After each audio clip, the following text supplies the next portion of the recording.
एक प्यार ऐसा भी। एक अमीर लड़का था। उसे एक गरीब किसान की लड़की से प्यार हो गया।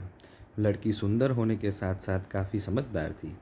एक दिन जब लड़के ने उस लड़की को बताया कि वह उसे प्यार करता है और उससे शादी करना चाहता है, तो लड़की ने कुछ सोचने के बाद उस लड़के को शादी करने से इनकार कर दिया, क्योंकि वह गरीब परिवार से रिश्ता रखती थी।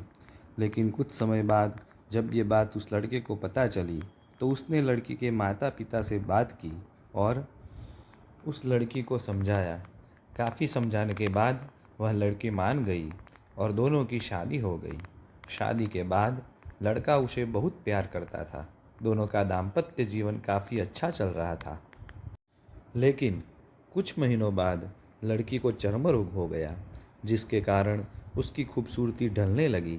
अब लड़की को यह डर भी सताने लगा कि उसकी खूबसूरती ढलने के कारण कहीं उसका पति उसे छोड़ न दे। लड़की उस चर्म रोग को ठीक कराने का हर संभव प्रयास कर रही थी।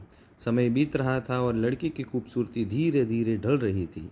एक दिन वह लड़का एक काम से दूसरे शहर गया।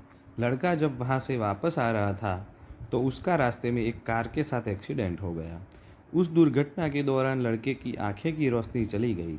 इस दुर्घटना के कुछ समय बाद उनका जीवन फिर से सामान्य और सुखी बीतने लगा। वह लड़की चर्म रोग की वजह से दिन प्रतिदिन कमज़ोर और बदसूरत होती गई।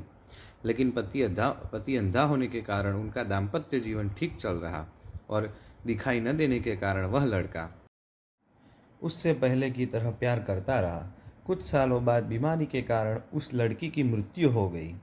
पत्नी की मृत्यु होने के बाद वह लड़का अंदर से दुखी हो गया और वह शहर छोड़कर जाने वाला था। तभी उसके पड़ोसी ने उसे सांत्वना देते हुए कहा, अब आप तो अपनी पत्नी के बिना अकेले पड़ जाएंगे।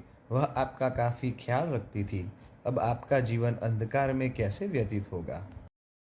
तब उस लड़के ने अपने पड़ोसी की ओर देखा और गहरी सांस लेते हुए कहा, मैं कभी अंधा था ही नहीं, लेकिन मैं यह सोचकर अंधे होने का नाटक कर रहा था कि कहीं मेरी पत्नी को उसकी बीमारी और बदसूरती के कारण यह ना लगे मैं उससे प्यार नहीं करता। इसलिए मैं इतने सालों तक बिना कुछ कहे हुए अपनी पत्नी की खुशी के लिए अंधा बना रहा।